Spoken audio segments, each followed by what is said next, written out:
Hello dear students, welcome back to this class of English. Students, in this session we are going to start lesson number 4 from your English book, Moments. Students, it is a story of a kingdom, a state that was governed by a foolish king and a silly minister. This story is a Kannada folk tale. Students, folk tale is a story that is passed on from one generation to another. It is taken from the book Folk Tales from India, written by A.K. Ramanujan. So, let's start off. So, welcome to the world of stories. Now, the world of stories itself is very fascinating in a way. You are transported from one world to another. For example, have you read Alice in Wonderland or the Harry Potter series? They take you to a different world, right? Well, it's time for me to tell about this amazing world where days were meant for sleeping and the nights for working in the story In the Kingdom of Fools by A.K. Ramanujan. But before I tell you more about it, let me introduce you to its writer. A.K. Ramanujan was born on 16 March 1929 in Mysore.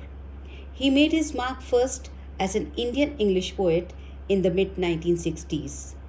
Later, he won enduring fame in India and abroad for his translations of classical Tamil poetry and later of Bhakti poetry in Tamil and Kannada.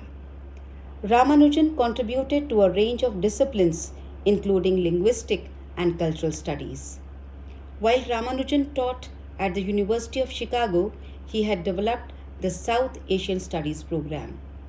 In 1976, the Indian government honored him with the title of Padma Shri, the fourth highest civilian award in the country.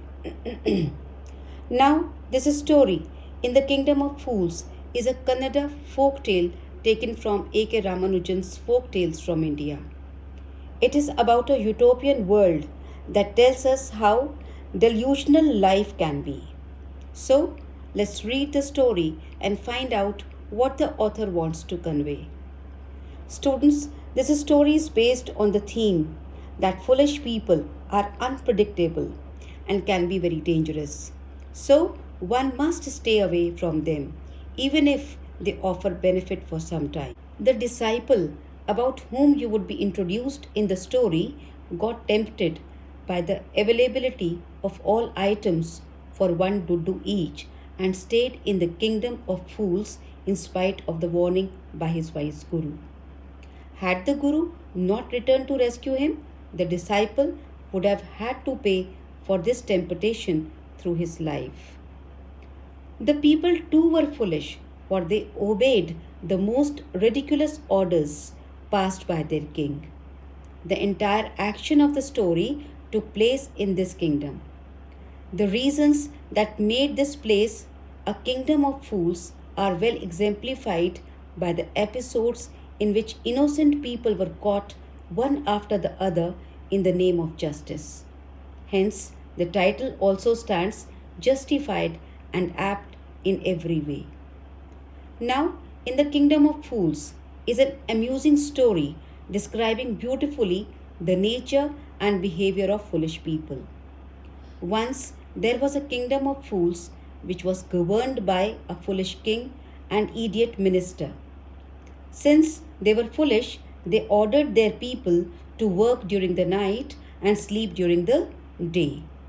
It was ordered if anyone disobeyed, he or she would surely be killed. One day, a guru and his disciple arrived in the kingdom and found the city empty. However, as the evening approached, the city became full of activities. They went to a shop to buy some food and were amazed to find that the cost of everything was the same. They bought so much food with just 1 rupee. The Guru concluded the city was full of fools. So he suggested his disciple that they should leave it immediately. But the disciple wanted to stay there and enjoy eating the cheap food. On the other hand, the Guru was determined to to leave and warned the disciple to beware as he could be in trouble. The disciple continued to enjoy his stay at the kingdom of fools. Soon he grew fat and stocky. One day, a curious incident happened at the kingdom of fools. A thief broke into a rich merchant's house and he was sneaking, secretly running out of the house with the plunder, with the loot, through the hole. The wall collapsed and he died. The thief's brother demanded justice from the king. He blamed the merchant of getting a poor quality wall built, due to which his brother got killed.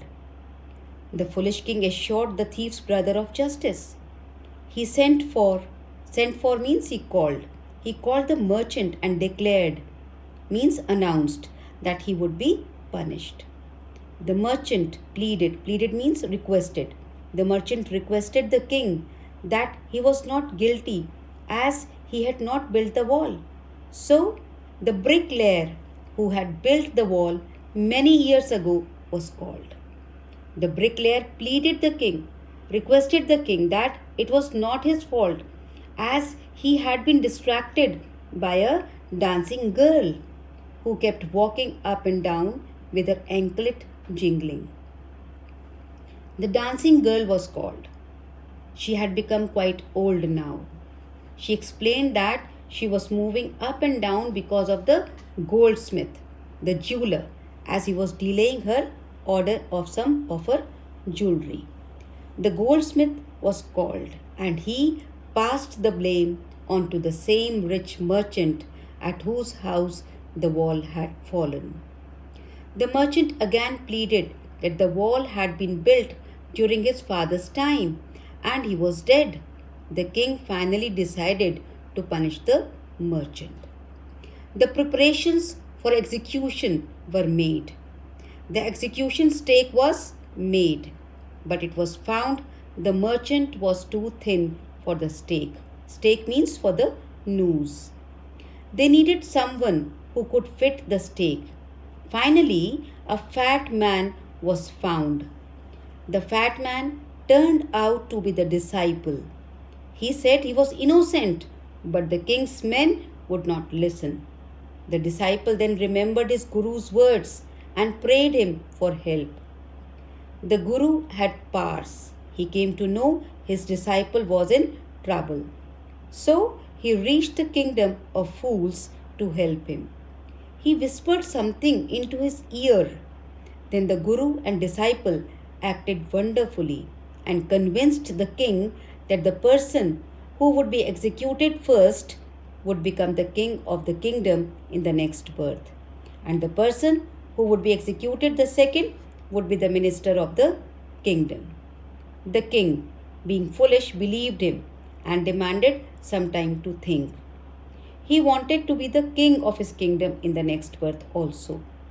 He wanted his foolish minister to be his minister in the next birth too. So he decided himself and his minister to be executed. He ordered the guru and the disciple to be executed. But at night, the foolish king and his minister freed the guru and his disciple and put their clothes on. King's men executed the king and the minister, considering them to be the guru and the disciple. They came to know this truth when the bodies of the king and his minister were being disposed of. Now see, children, how beautifully the justice has come full circle, means that the story ended at the same person from whom it had started. The thief died under the wall of the same merchant whose jewelry this goldsmith was making. Once again, the merchant was called. He was crying and he knew that the king was foolish and he would give him death sentence. So students, what have you learned from this story? This hilarious story is giving us two messages. The first message is that one should stay away from foolish people, else one is bound to suffer. The second message is that in order to tackle foolish people, one should employ wisdom and not logic. the Guru did not argue or reason the innocence of his disciple. Rather, he flattered the king and managed to convince him that the new stake was lucky. And then, by doing that, he not only saved the life of his disciple, but also helped the people of the kingdom to be saved by the foolishness of the king and his silly minister. In addition, he became the next king and his disciple the next minister.